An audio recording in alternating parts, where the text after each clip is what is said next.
श्री महावीराय नमः।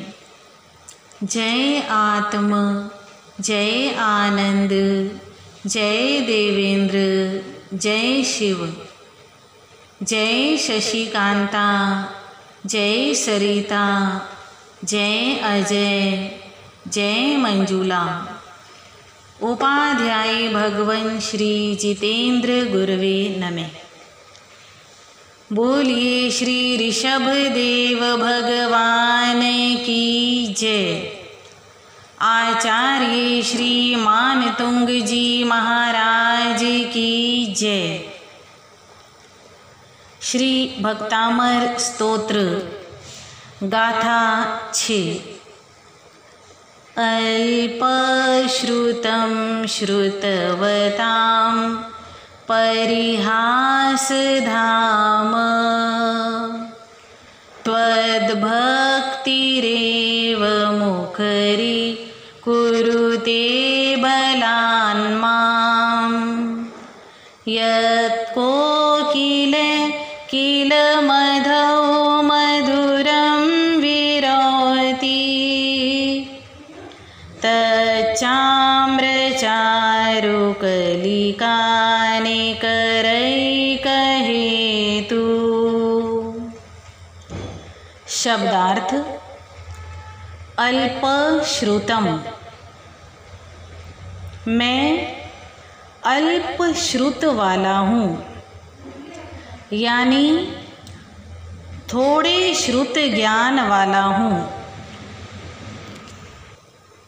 श्रुतवताम, जो ज्ञानी पुरुष हैं, शास्त्रों को जानने वाले हैं, ऐसे ज्ञानी शास्त्रज्ञ पुरुषों के सामने परिहास धाम, हंसी का पात्र हूँ। ऐसे माम, मुझको, त्वद भक्ति, आपकी भक्ति, एव ही, बलात्, बलपूर्वक,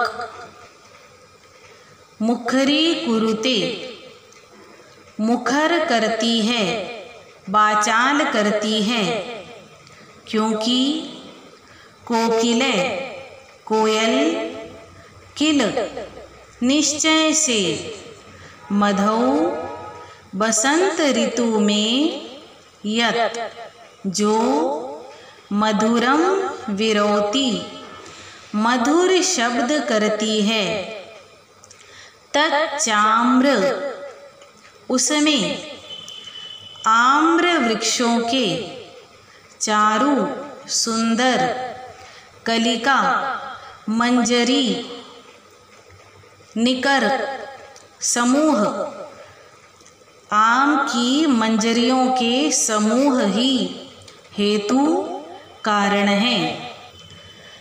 भावार्थ।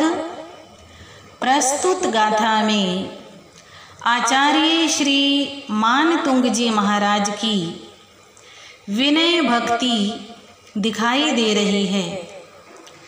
आचार्य श्री जी फरमा रहे हैं कि हे प्रभु, मेरे पास बहुत थोड़ा ज्ञान है, और जब मैं बोलूं तो ज्ञानी पुरुष मुझे देखकर, मेरी बात को सुनकर हंस पड़े।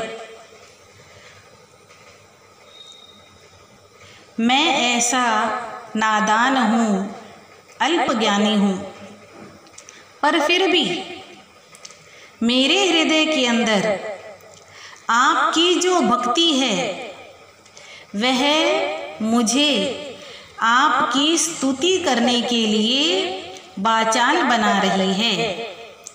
आपकी भक्ति के कारण मैं अपने आप को मौन नहीं रख पा रहा हूँ, क्योंकि जिस प्रकार वसंत ऋतु में कोयल आम्र वृक्षों की मंजरी को देखकर, मंजरी के समूह को देखकर चुप नहीं रह पाती है, और वह मधुर स्वर निकालने के लिए विवश हो जाती है।